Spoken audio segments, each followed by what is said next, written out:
Alguma vez vocês participaram de uma conversa em que, de repente, tiveram de ficar calados enquanto seu ponto de vista era mal interpretado e ridicularizado? Isso aconteceu comigo há quase 25 anos e ainda estou frustrado com essa conversa inacabada. Quando era presidente de missão, fui convidado, bem como outros membros da igreja, a conversar com o prefeito de uma das cidades da missão. Ele nos recebeu gentilmente em seu escritório. Nossa conversa tratou de problemas da atualidade, até que finalmente ele perguntou por que a igreja fazia a obra missionária naquela cidade. Essa pergunta não era inesperada. Tive a impressão, semanas antes, de que ele faria essa pergunta e de qual deveria ser a minha resposta. Respondi: o Evangelho de Jesus Cristo tem a resposta e a solução para todos os problemas do mundo, inclusive os que os bons cidadãos daqui enfrentam. É por isso que estamos aqui. Eu tinha certeza de que o prefeito teria vontade de saber mais sobre o assunto. Mas, em vez disso, ele mudou. O ceticismo e depois o desdém transformaram seu semblante. Ele começou a vociferar contra a minha visão ingênua dos problemas do mundo e terminou nossa visita de modo abrupto. Não me foi permitido explicar mais nada. Hoje, eu gostaria de terminar aquela conversa. Espero que aquele bom prefeito esteja ouvindo, pois o que segue é vital para este mundo atribulado. As terríveis calamidades dos últimos anos nos preocupam. Elas ocorrem com cada vez mais frequência e intensidade. As forças da natureza são implacáveis em sua ação. Os ataques humanos promovem carnificinas impiedosas. E as paixões desenfreadas estão levando à licenciosidade, ao crime e à decadência da família em proporções quase épicas. O tsunami no sul da África, no sul da Ásia, e os furacões nos Estados Unidos e sua terrível devastação são as calamidades mais recentes de que temos notícias. Muitas pessoas de todo o mundo se compadecem e ajudam os que sofrem seu imenso impacto. Por um momento, as diferenças cedem o lugar à compaixão e ao amor. Temos uma dívida para com aqueles que, ao serem atingidos pelas calamidades, lembram-nos de que o homem depende de Deus. Uma viúva num campo de refugiados, angustiada com a morte brutal dos filhos, diz em lágrimas: "Não posso perder a fé." Os sobreviventes, abatidos pela fúria do Katrina, fazem um apelo: "Orem por nós." As causas dessas calamidades são o tema de um debate que parece não ter fim. Os comentaristas, políticos, cientistas e muitas outras pessoas têm alguma opinião sobre as causas. O Senhor Jesus Cristo disse, falando da restauração de seu Evangelho: "Portanto, eu, o Senhor, conhecendo as calamidades que adviriam aos habitantes da terra, chamei meu servo Joseph Smith Jr. e falei do céu e dei-lhe mandamentos. Examinai estes mandamentos, porque são verdadeiros e fiéis, e as profecias e promessas neles contidas serão todas cumpridas." Voltemos nossa atenção para os motivos e propósitos de tais calamidades. Felizmente, não precisaremos de debates aqui, porque podemos nos apoiar na plenitude do Evangelho de Cristo. Examinem as palavras dos profetas do livro de Mórmon e da Bíblia. Leiam os ensinamentos de Jesus Cristo no capítulo 24 de Mateus. Estudem as revelações modernas do Senhor em Doutrina e Convênios. É aí que aprendemos os propósitos de Deus nessas questões. As calamidades são um tipo de adversidade, e as adversidades são uma parte necessária do plano do Pai Celestial para a felicidade de seus filhos.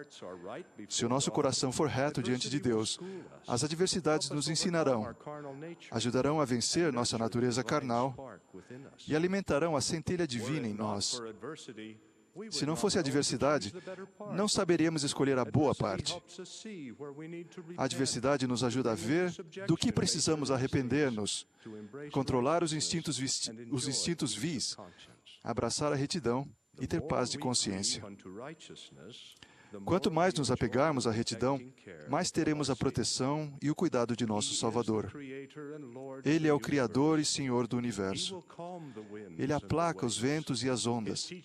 Seus ensinamentos e a expiação curam a alma que se arrepende. Ele é o Messias, o Libertador. E graças a Ele, cada um de nós é responsável por seu próprio mundo, mesmo quando as tragédias nos rodeiam. Escutem essas verdades. E o Messias vem na plenitude dos tempos para redimir da queda os filhos dos homens. E porque são redimidos da queda, tornaram-se livres para sempre, distinguindo o bem do mal, para agirem por si mesmos e não para receberem a ação, salvo se for pelo castigo da lei, no grande e último dia, segundo os mandamentos dados por Deus. Portanto, os homens são livres segundo a carne, e todas as coisas de que necessitam lhes são dadas, e são livres para escolher a liberdade e a vida eterna, por meio do grande mediador de todos os homens, ou para escolher o cativeiro e a morte, de acordo com o cativeiro e o poder do diabo, pois ele procura tornar todos os homens tão miseráveis como ele próprio. Será bom lembrarmos que o diabo é o destruidor. É verdade que nessa vida só somos livres na medida que nossas circunstâncias mortais permitem. Podemos não ser capazes de parar a guerra em países distantes, nem de, com nosso fraco braço, conter as tempestades furiosas, nem de correr livremente quando a pouca saúde limita nosso corpo. Mas a verdade é que não são essas coisas que controlam nosso mundo individual. Nós controlamos. O profeta Joseph Smith declarou: a felicidade é a razão de ser e o propósito da nossa existência, e, portanto, a alcançaremos, caso sigamos o caminho que nos leva a ela, que é a trilha da virtude, da retidão, da fidelidade, da santidade, guardando todos os mandamentos de Deus. Portanto, excelentíssimo prefeito, o Evangelho de Jesus Cristo tem a solução para todos os problemas do mundo, exatamente porque tem a solução para os males de cada alma deste mundo. Para cada calamidade que acontece, recai sobre nós o dever sagrado de tornar-nos melhores. Devemos perguntar a nós mesmos: o que precisa mudar na minha vida para que não precisamos sentir o peso desse castigo? Nas Escrituras, o Senhor deixa claro o que espera de nós quando esses juízos recaem sobre nós. Ele diz: portanto, cingi vossos lombos e preparai-vos. Eis que o reino é vosso e o inimigo não prevalecerá. A igreja e seus membros receberam o mandamento de ser autossuficientes e independentes. A preparação começa com a fé, que nos permite enfrentar as vicissitudes que nos sobrevierem. Vemos a vida na Terra como uma jornada preparatória.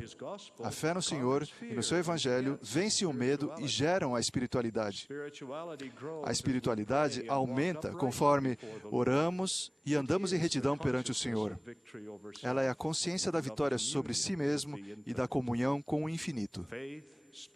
A fé, a espiritualidade e a obediência produzem um povo preparado e autossuficiente.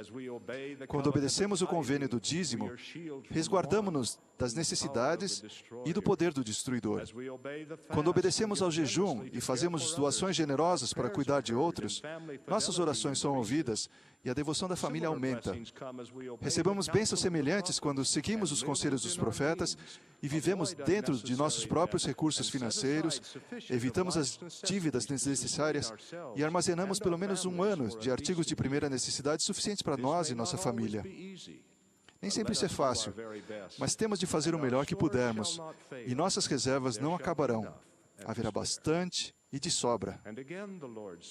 O Senhor repete: sede fortes de agora em diante, não temais, pois o reino é vosso. A força e a resistência vêm de uma vida reta. Quem é santo aos domingos e relaxado o resto da semana não é reto. As paixões desenfreadas são destrutivas e fazem com que o homem trate com leviandade as coisas sagradas. O presidente Brigham Young ensinou: o pecado que permanecerá sobre toda a posteridade de Adão e Eva é o de não terem dado o máximo de si. O Evangelho de Jesus Cristo é o caminho para a retidão. As tragédias nunca vencem onde a retidão individual prevalece.